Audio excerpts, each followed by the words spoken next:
Hola, ¿qué tal? Buenos días a todos.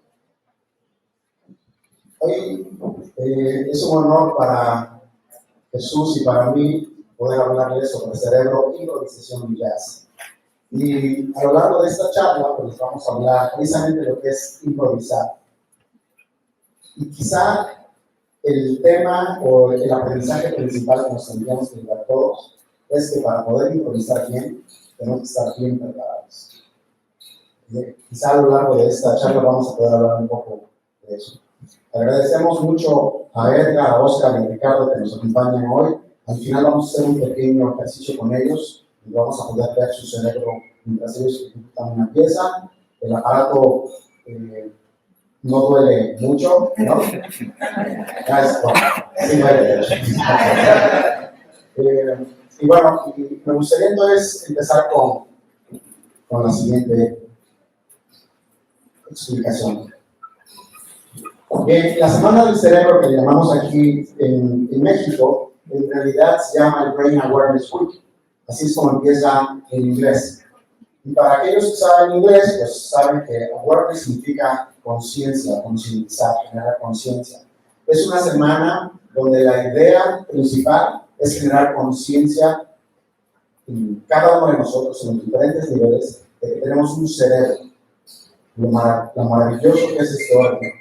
El cerebro, piensa en esto, es el único órgano que no se puede trasplantar. Es el único órgano donde está tu esencia, tu historia, tus memorias, tu conocimiento, etc. Te pueden trasplantar corazón, quizá otros órganos múltiples, pero cerebro nunca. Ahí es donde está tu esencia.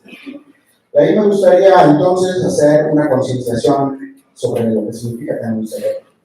Fíjense esta mano, yo les pediría a cada uno de ustedes que trate de imitar ahí en su lugar esta mano. Trate de hacer el dedo índice. Ahora fíjense, eso que acaban de hacer ustedes es un movimiento que parece simple, pero en realidad es extremadamente complejo, modulado por el cerebro. Ahora traten de sentir su uña con la yema del dedo índice, traten de sentir la uña del dedo pulgar. Bueno, para que los receptores que están aquí en la yema del dedo índice puedan percibir a esta uña, necesitamos 3 neuronas que van de aquí hasta la médula espinal, de la médula espinal al tallo cerebral al tálamo y de ahí a corteza. 3 neuronas, una conexión así de compleja. Y para que ustedes puedan estirar el dedo así, se necesitan 2 neuronas por lo menos, de corteza, de médula espinal y luego de médula espinal hacia el dedo. Estamos hablando de que ese pequeño movimiento en el que hicieron ustedes requiere por lo menos 5 neuronas, con una vía de 5 neuronas, 3 de ida sensoriales y 2 motores. Si eso lo transportamos a lo que hicieron Ricardo, Oscar y Edgar, entonces nos tenemos que maravillar y nos vamos a ver al rato de los cerebros funcionando. Imagínense todos los dedos, todos los músculos. Y luego encima de eso podemos al rato poner atención a las caras que hacemos, o que hacen más de ellos. Porque las caras también representan movimiento muscular y muchísima actividad de lo que vamos a ver va a representar eso. Claro, nosotros solo vamos a poder ver la corteza, pero debajo de la corteza va a haber mucha más actividad que llamamos subcortical, que nos maravillaría con todas las emociones que están generando. Bien, ahora si hacemos este dedo, así, vamos a tratar de hacer un movimiento un poquito más complejo. Yo les pediría aquí que truenen los dedos de esta forma. Perfecto, ya con eso. Ahora, me gustaría saber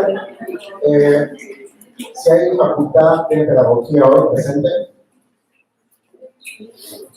Sí, bueno, por lo menos la maestra Leti sin libertad. Yo le pediría a la facultad de pedagogía. No estoy revisando mi chat, estoy haciendo la pregunta. Que traten de quebrar los dedos al ritmo que los voy a tomar. ¿Pueden hacerlo?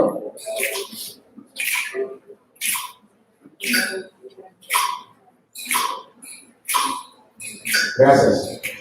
Eso que acaban de hacer, las 5 neuronas que estaban conectadas ahora están interactuando con neuronas del lóbulo temporal. El martes el doctor Jorge nos explicaba lo que implica la música. Estamos reclutando muchísimas más neuronas que nos ayudan a generar un ritmo, a escuchar y luego integrarlo en un movimiento motor. Hay facultad de qué más, ¿me pueden decir? Ingeniería en alimentos. Ok. Ingeniería de alimentos. ¿Pueden hacer esto, por favor? Igual, pero no lo veo.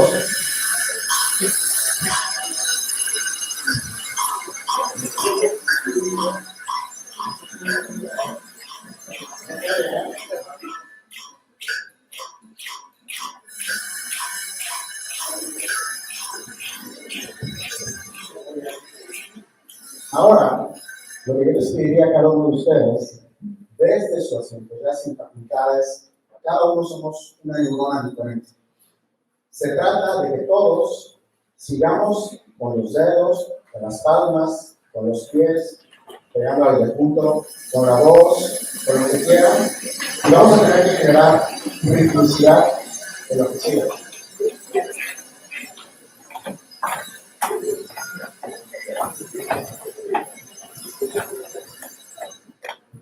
Pueden parar si quieren.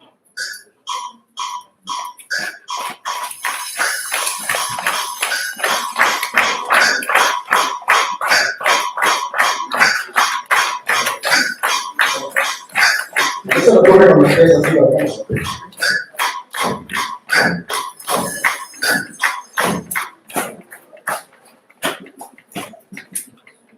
Bien. Lo que acabamos de tratar de hacer de ejercicio es ver cómo simplemente integrando unos cuantos ritmos logramos socializar a todos, hacernos sentir como que somos de una misma tribu. Podríamos entender ahora por qué es tan fácil entender que la música se convierte en un factor importante para la integración de las comunidades.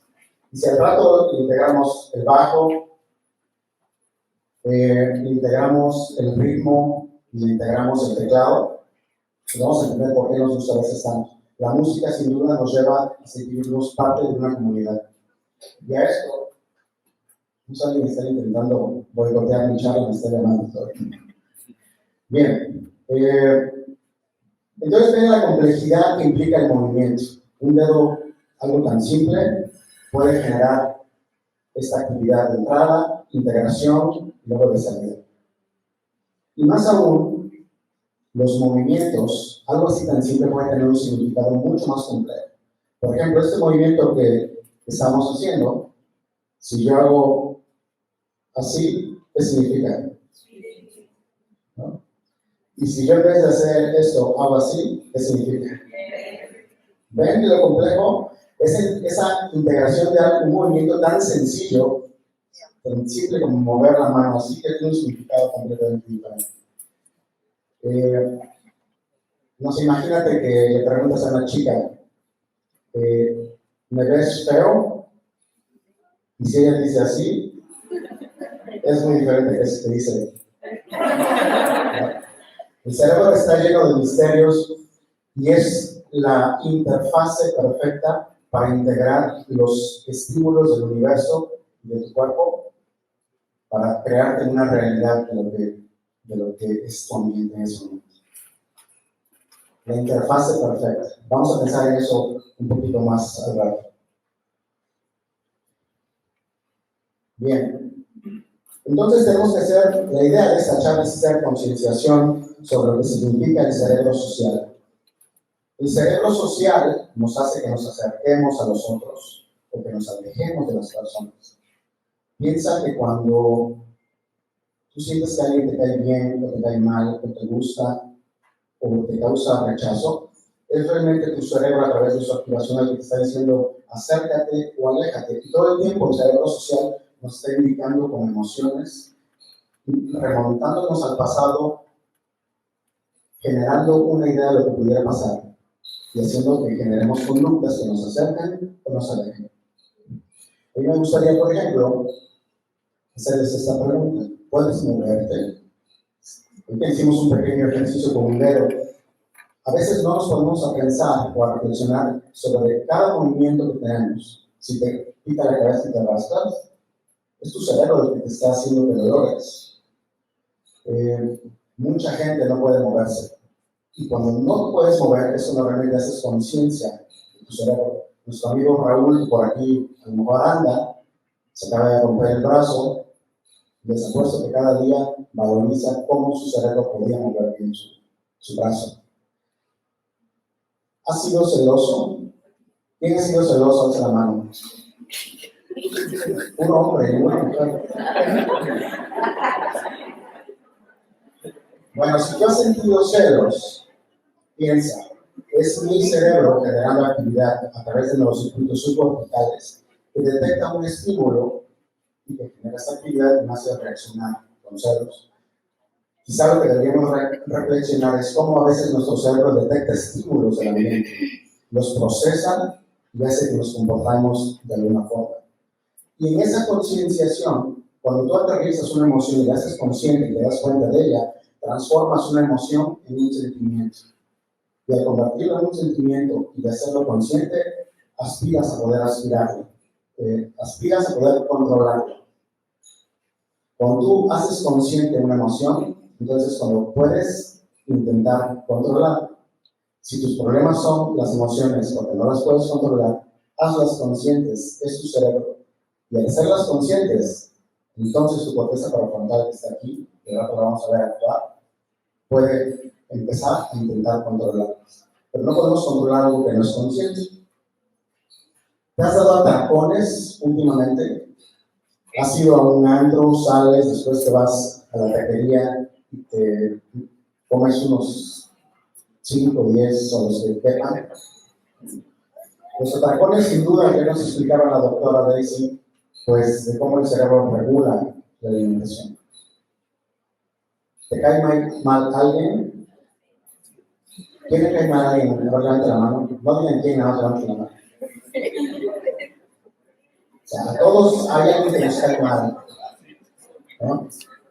La pregunta es, si mi cerebro es una interfase que detecta las señales del universo, del ambiente, las integra y hace que con emociones yo exprese algo, ¿qué estímulos estoy detectando en ese alguien que genera actividad en mi sistema emocional que hacen que me caiga mal? Jack Pansek diría que las emociones son señales, y si son señales, entonces hazles caso porque evolutivamente tienen un significado muy importante. A lo mejor ese alguien es tu competencia, y quizá por eso te caiga mal. A lo mejor, entonces, si lo hacemos consciente, podemos aspirar a hacernos cómplices y no competencia. Y a lo mejor, si estamos hablando de otro músico, dos grandes músicos tocando son imparables. Dos científicos son imparables. Dos amigas son imparables. A lo mejor hacerlo consciente es lo que nos cae muy bien.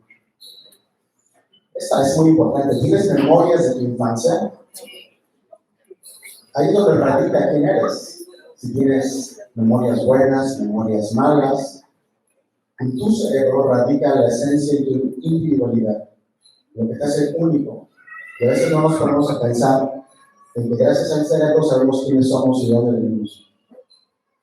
O esta última, ¿te gusta alguien? ¿Alguien de aquí está enamorado de alguien que aún no es su pareja? Levanta la mano.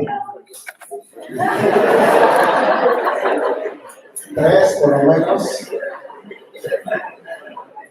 Muy bien. Bueno, pues al igual que cuando estamos enojados, si alguien te gusta, tu cerebro te está indicando con emociones que acabas de detectar una señal importante en ese individuo que a lo mejor le hace, desde la perspectiva biológica, una posible pareja ideal para parearte. No le estoy dando ideas, solo lo que dice el cerebro. Bien, ahora me gustaría ponerles un breve video. Quiero que vean. Imagínense el cerebro evocando esos gestos.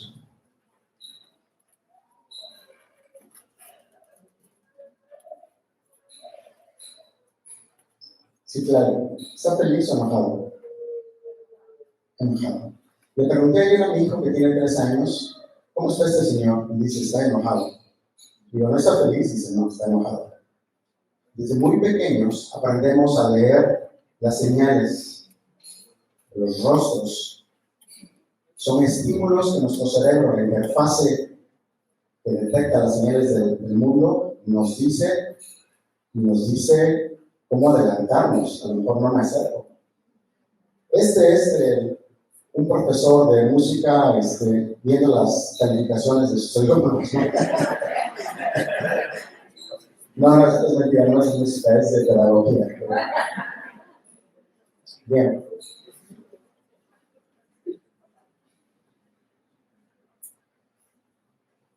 Obviamente, cuando hablamos del cerebro social, pues tenemos ahora que hacer el paralelismo con la música. Empezaba yo con esa pequeña dinámica improvisada de llevar un ritmo, porque la música, sin duda, es un tipo de lenguaje que nos ayuda a socializar. Aquí vemos a este músico tocando una guitarra y haciendo esa expresión, abriendo la boca. Sabemos que las neuronas que controlan la mano están muy cerca de las neuronas que controlan el rostro. Por eso es que cuando un músico practica tanto, a veces al momento de ejecutar, hay una invasión de actividad hacia las otras neuronas que están muy cerquita. Es normal que un músico, de rato los vamos a ver ustedes, no sientan tan observados, pero todos vamos a estar viendo sus rostros. De cómo a veces lo que la mano está haciendo, lo está expresando también el rostro. A veces piensen, cuando quieres poner una aguja, un hilo en una aguja, todos sacamos la lengua, ¿no? A ver si con eso entra mejor. Pero en realidad son expresiones de que tu mano, tus movimientos finos están actuando en la corteza sensorial y motora del cerebro y está invadiendo de cierta forma otras neuronas que están en el cerebro. Sin duda, hay algunos privilegios por ser músico.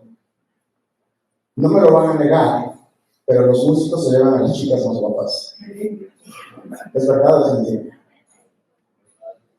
Dice Ricardo que es verdad. No lo digo yo, lo dice la ciencia. ¿Y saben por qué? Porque este tipo de caras, este tipo de señales que los músicos hacen, se consideran señales honestas, así se llaman en biología cognitiva. Y una señal honesta son señales que un individuo no puede ocultar y que se ven claramente como señales de adecuación biológica. Les pongo un ejemplo claro: la cola de un pavo real. La cola de un pavo real es algo que no puede ocultar un pavo real. Y cuando la abre, las hembras saben que ese pavo real tiene una cola de ese color, de ese largo, y que puede sobrevivir, huir de los depredadores a pesar de tener esa belleza. Cuando vemos que un músico es así de transparente y expresa con ese tipo de gestos lo que está sintiendo, se interpreta como señales honestas. Y en promedio, para la mayoría de las chicas del sexo femenino, las señales honestas de transparencia y de confiabilidad emocional, como el que pudiera estar transmitiendo este músico, es muy importante. Alguien que emocionalmente es confiable y estable. Claro que si después de esto vemos que rompe la guitarra y se mete heroína y le pega a su abuelita, pues cambia la cosa, ¿no? Pero en general, estas señales hablan de honestidad. Y sin duda, los jazzistas son improvisadores profesionales. Ese es quizá el tema que vamos a estar discutiendo ahorita con Jesús. Le contaba yo que hace un tiempo conocí a un jazzista muy famoso que se llama Pat Metheny, y que daba una charla precisamente sobre cerebro y jazz. Y decía Pat, en mis músicos, doy conciertos todos los días, 300 conciertos al año, llevo casi 50 años dando conciertos. Antes de calentar, antes de dar un show, practico por 2 horas antes de entrar al escenario. Entonces, cuando tú escuchas a Pat Metheny improvisar, dices, improvisar no es subirte al escenario y hacerlo como que tocas. Improvisar es el resultado de años y años de masterización de los movimientos. Para que puedas ser un buen improvisador, tienes que dominar cognitivamente algunas de las cosas que vas a hacer. Entre más reserva cognitiva tengas, entre más leas, entre más practiques, entre más conozcas, como dirían, puedes pasar y decir unas palabras sobre tal tema. En ese momento, entonces, lo que parece que es una improvisación será tomar de tu reserva cognitiva lo que años y años has practicado. En otras palabras, para ser un buen improvisador, tienes que practicar muchísimo. No puedes improvisar sin tener nada guardado. Y decía Pat Metheny, a mis jazzistas, a los que contrato, claro, todos son músicos excelentes, todos son profesionales, todos son resilientes, todos saben aguantar, ¿no? Desvelarse, ser pacientes, buenos amigos. Pero la característica número uno que él les pide a sus jazzistas, ¿saben cuál es? ¿Alguien sabe? ¿No? ¿No? La característica número uno de un buen jazzista, no según yo, según Pat Metheny, es ser un buen oyente. Tienes que saber escuchar a los. Y en teatro parece que ocurre algo similar. Para poder improvisar una escena de teatro, lo que el otro improvise, tú lo tienes que tomar como una verdad. O para decir una historia. Había una vez una vaca.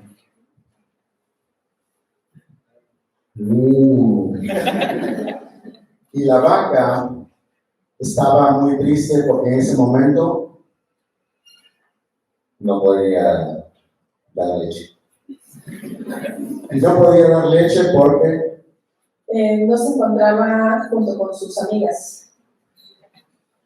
y sus amigas no estaban ahí porque andaban de fiesta por ahí.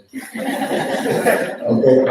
Fíjense, ese pequeño ejercicio del lenguaje es lo que hacen los jazzistas cuando se suben. Uno toca dice una frase musical, el otro la interpreta, la escucha como una verdad, al que tiene que dar continuidad. Pero sobre todo, ser buenos oyentes. Hablar, contar historias y tocar jazz tiene mucho paralelismo. Tú no puedes pararte a decir una historia y decir, había una flor, y había una bocina, y había un piso, y también había focos. Si tú le cuentas esa historia a un niño, lo aburres.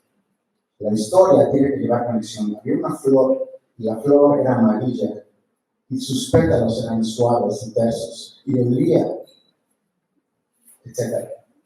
Algo similar es lo que ocurre con el jazz.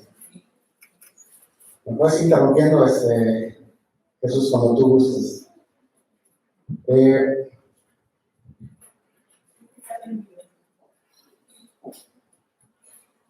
¿Sí? Tú me dices. Ya casi para terminar y darle toda la palabra a Jesús. Veíamos, cuando estaban aquí Oscar, Edgar y Ricardo, que estaban tocando, y hay un momento en el que hasta cierran los ojos y parece que entran en trance los músicos. Bueno, muchos músicos, cuando logran cierto nivel de perfeccionamiento, entran en una ejecución inconsciente. Tendríamos entonces que hablar de que podemos tener niveles de conciencia e inconsciencia cuando estamos ejecutando algo. Si estamos, por ejemplo, manejando y queremos rebasar y pasamos el amarillo o lo que sea, llega un punto donde llegamos a nuestro lugar de llegada. Y si reflexionamos, oye, ¿cuántas veces cambiaste de velocidad? A lo mejor no estás consciente, no te acuerdas. Y cuando tú logras masterizar algo de manera muy, muy grande, logras los niveles de inconsciencia y de competencia inconsciente. Es decir, logras hacer las cosas bien sin estar consciente. Pero tendríamos que reflexionar entonces algo. Cuando un jazzista está aquí tocando y improvisando, logra un nivel de inconsciencia. No está pensando en quién me está viendo, no está pensando si es do, re, mi, fa, sol. Sino que está inconsciente, pero lo ha practicado tanto que logra un nivel de competencia. ¿Cuál es el peor momento? Bueno, pues cuando inicias eres incompetente, inconsciente, no te das cuenta de lo mal que estás haciendo las cosas. Hasta que alguien llega y te dice, así no es, tienes que modificarle aquí, entónate, tienes que ver más a este autor, etc. Cuando los demás te corrigen, entonces logras hacerte un incompetente consciente. O sea, ya sabes que eres malo. Y después, entre más practicas, te puedes hacer un competente consciente. Sabes que eres bueno, pero estás consciente. Lo estás haciendo muy enfocado. Enfocas en la nota, en la posición de la mano, en la espalda. Llega un punto donde practicas tanto que te conviertes en lo que sigue, el nivel de competente inconsciente. De manera automática haces las cosas y las haces bien. Y ese es el punto en el que jazz nos debe enseñar a todos nosotros que para poder ser un buen improvisador, entonces necesitas pasar de incompetente inconsciente a competente inconsciente. Practicar es la única forma. Jesús, adelante. Bueno, pues la verdad muy interesante escucharte. Yo preferiría quedarme haciéndolo, pero sí, justo varias de las ideas que has expuesto yo desde lo que tenía un poco preparado o pensado mencionar. Y bueno, a lo mejor pues, nos podrás compartir lo que dices acerca del jazz y el lenguaje, pero justamente los músicos de jazz solemos hacer esa relación, ¿no? Inclusive la palabra lenguaje la usamos para practicar o para interiorizar algún tipo de estilo o de algunas frases características de cierto periodo, ¿no? Entonces decimos, tal músico conoce el lenguaje de la era del bebop o del hardcore, ¿no? Entonces, es uno de los elementos que son identificables, inclusive al inicio de la historia del jazz.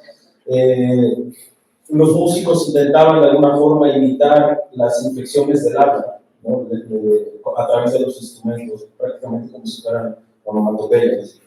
Entonces, todo lo que acabas de mencionar está súper identificado y forma parte de nuestro proceso de aprendizaje, ¿no? El uso de recursos como el ejemplo que hiciste de improvisación. Nosotros también lo hacemos, ¿no? El desarrollo de motivos es una de las prácticas que hacemos recurrentes. A lo mejor ahorita podemos hacer un ejemplo con ellos de cómo va desarrollándose para un músico, cómo vamos de alguna forma desarrollando esas ideas, la comunicación, la interacción, ¿no? Entonces, bueno, brevemente era mencionar eso, y pues muy interesante todo lo que podemos entender de lo que sucede con el cerebro. Gracias por la invitación. Muy bien, Jesús. ¿Qué opinas de la idea que decía yo de los músicos expresando con señales honestas y el público detectando en ellos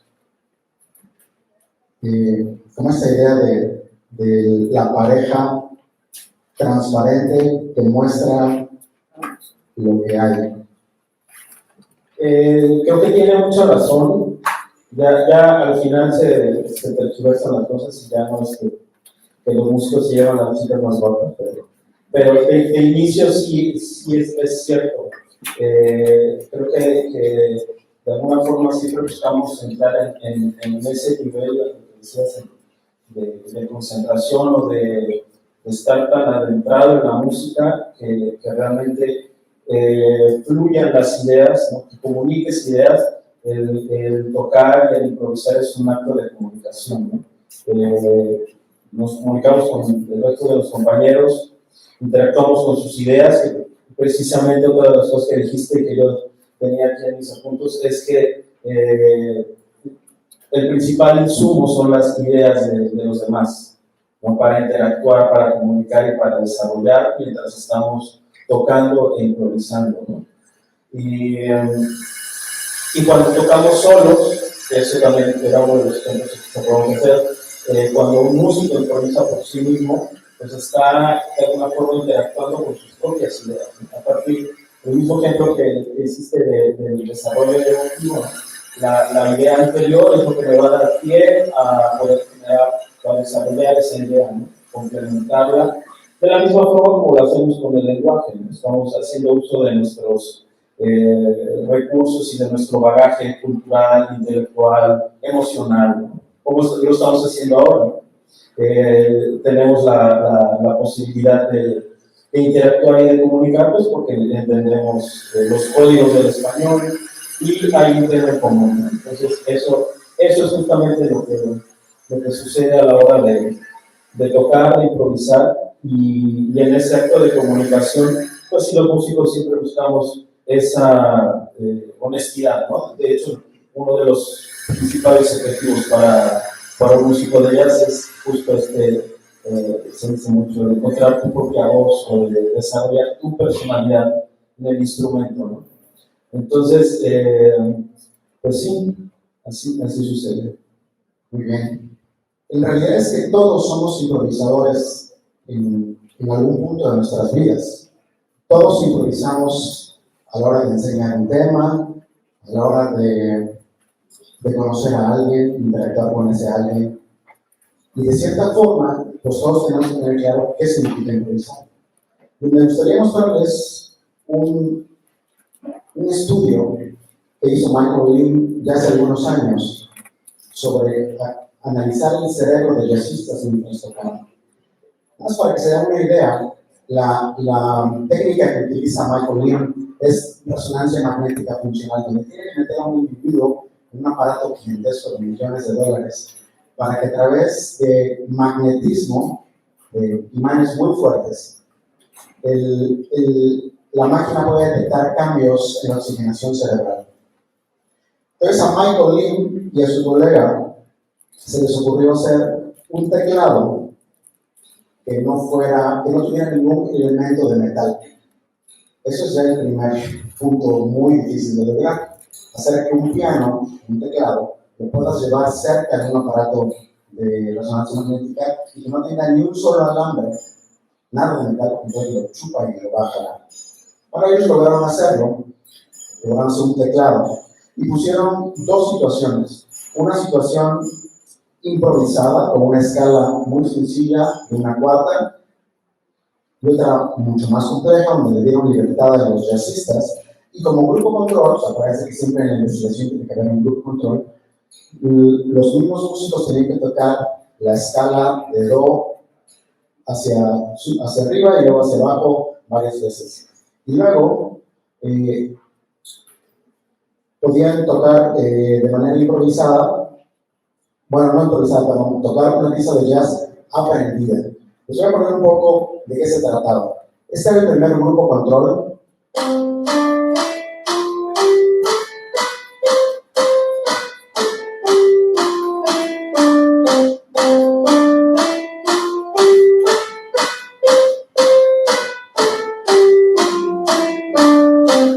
Obviamente no hay nada de improvisación en esa escala, es simplemente una escala hacia arriba y hacia abajo. ¿Cómo se llama esa escala? La escala de do mayor. Te voy a contar que sí, ¿sabes? Y luego les pidió que improvisaran en esa misma escala de do mayor. Les pidió que improvisaran en do mayor sin salirse de una octava. Y eso es lo que hacían los músicos.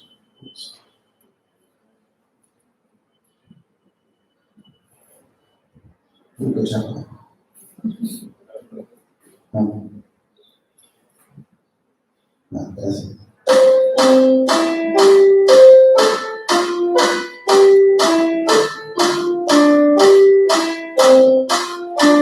Ahí están improvisando, pero solo una octava. Tienen una limitante de, ¿cómo se llamaría el limitante de registro? Son negras, ¿no? Pues. Y luego les pide que toquen una pieza de jazz compleja, pero que no es improvisada, la tienen que memorizar y ejecutar.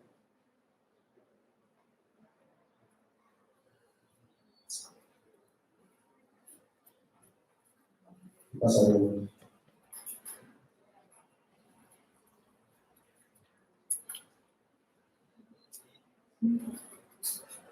¿Okay?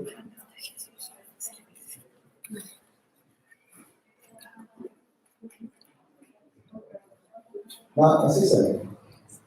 No te preocupes. Ahí está. Ahí ya es de memoria.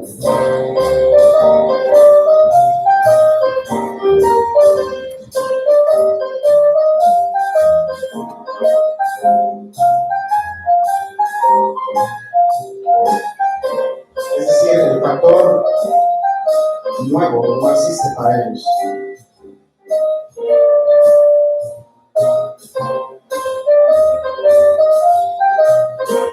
Y finalmente, les pide que improvisen en esa misma escala.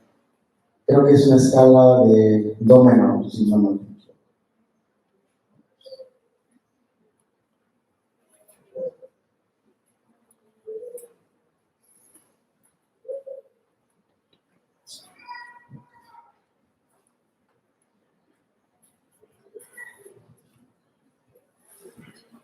Bueno.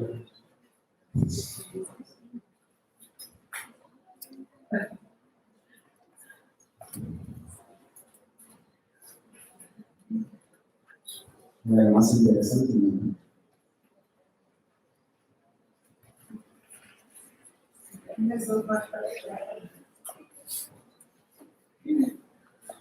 Están improvisando.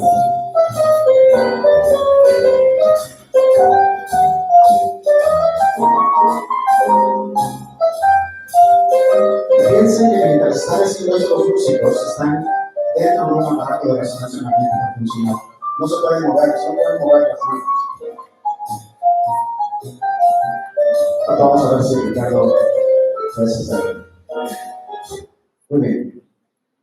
Entonces, después de eso, ven si los movimientos, el número de notas variaba, no varió, y entonces se proceden a ver qué pasaba en el cerebro después de quitar el movimiento de las manos. Y esta es un poquito la técnica que utilizaron para que la conozcan.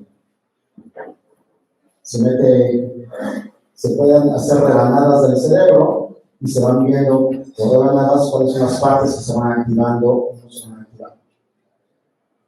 Después, eso se convierte en números y se analiza estadísticamente cuáles son las áreas que más se activaron. Y esto es lo que encuentran los autores. En azul vemos las partes que se desactivan cuando improvisa el músico. Y en rojo vemos las partes que se activan. Hay un montón de áreas en general, pero lo que podemos enfocarnos es que la parte más anterior de nuestro cerebro, la corteza prefrontal, se activa además. Es la que te hace ponerte en ese momento de perfeccionamiento como el que vemos en los músicos. Pero al mismo tiempo, otras áreas más superiores de la misma corteza prefrontal se inactivan. Y lo que dicen los autores es, el músico de jazz, lo que está haciendo mientras ejecuta cuando es competente e inconsciente, se olvida de sí mismo para concentrarse en el nosotros. Fíjense el ejercicio tan interesante del jazz. Me olvido de yo como persona para concentrarme en nosotros como banda. Porque lo que tú me digas, ahora yo le voy a dar continuidad con el otro ritmo, con el bajo, con el teclado. Y es un ejercicio que además sirve para transportarlo a las otras áreas de nuestra vida. Como individuos, como sociedad, creo que nos interesa mucho saber por qué esto pasa. Olvidarte más de que tú eres el centro del universo y pensar como comunidad. Que por cierto, mañana el doctor Jorge Holmes nos va a dar una charla al respecto. Jesús. Gracias. Bueno, pues igual, como hace un ratito, esta idea la tenía también apuntada. El hecho de que el jazz es un acto de comunicación social a la hora de tocar. Es social porque al final del día lo que intentamos generar es el resultado de todas los estímulos o las ideas en conjunto, ¿no? Y por eso es que la idea de Parkinson, lo más importante para un músico siempre es escuchar, ¿no? Otro maestro decía que para él el mejor músico no es el que tocaba más rápido, sino el que escuchaba más rápido, el que tiene la capacidad de darle, pues sí, transición a sus ideas y además de complementar y de mejorar lo que está sucediendo en el momento. Entonces, en ese orden de ideas, pues todo lo que tocamos tiene unos códigos que conocemos, pero al final lo que queremos es que el grupo, que la música en el momento, pues pueda tener un impacto a la gente, ¿no? Y un impacto, pues sí, emocional, porque también otra de las cosas que se dice del jazz, el jazz es la música más popular de las académicas y la más académica de las populares, ¿no? Entonces tiene una gran carga de las lógicas de la música popular y estarán de acuerdo que nuestra música popular, ya sea un bolero, ¿no? Siempre evoca la emoción, siempre busca de alguna forma llevarnos a ese estado de reflexión o no sé, de apapacho emocional.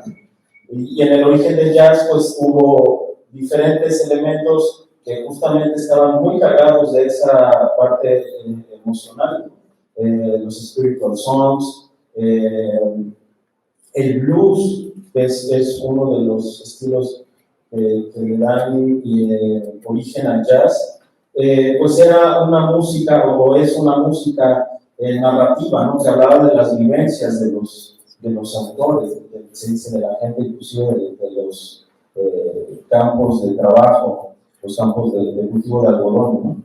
Las folk songs también. Entonces, la música, en ese sentido, en distintas culturas lleva roles que están relacionados, bueno, en este caso, al trabajo, a la narrativa, a contar historias, ¿no?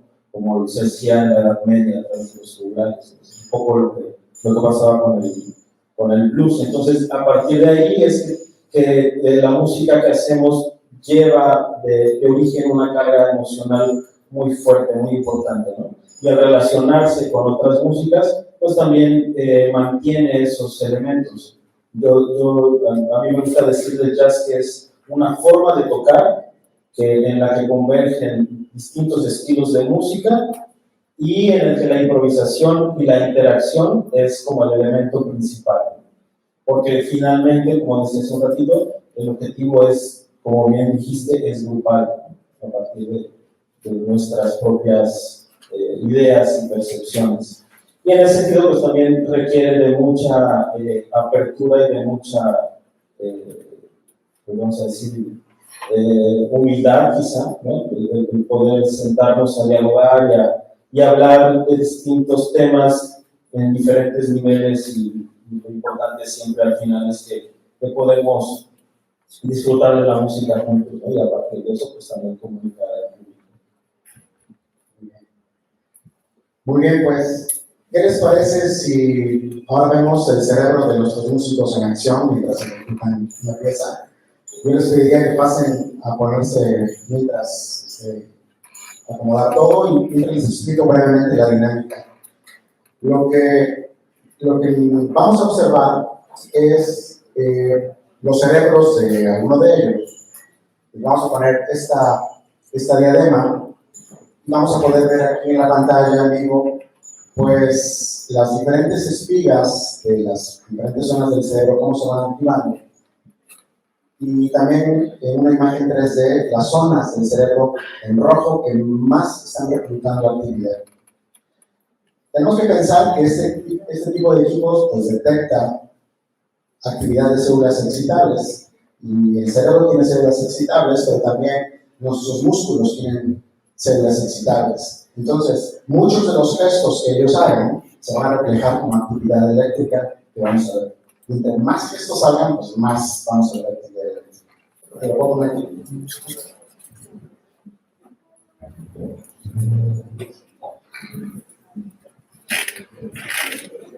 Bueno, por lo pronto les puedo ir comentando lo que van a hacer. Sí, lo que van a hacer los compañeros. Ricardo va a tocar una intro de piano. La idea es que van a tocar sobre el blues, que como mencionaste es uno de los estilos del jazz, y es una forma también sobre la cual nosotros podemos tocar, ¿no?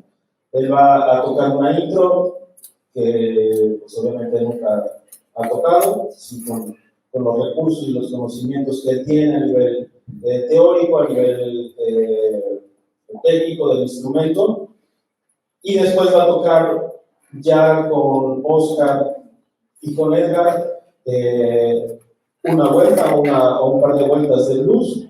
Ustedes van a identificar cuando el ciclo de esta música, ¿no?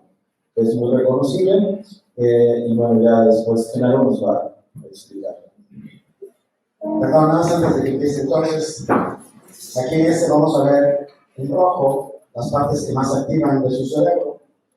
Y en el lado, aquí de este lado, vemos las diferentes ondas con cada uno de los electrodos. Y quizás lo interesante aquí es que vamos a ver en vivo sus células excitables mientras se va ejecutando, ¿no? Al final le podemos hacer preguntas y podemos detectar si son mentiras o no. ¿Sale? Adelante, Ricardo, escuchamos.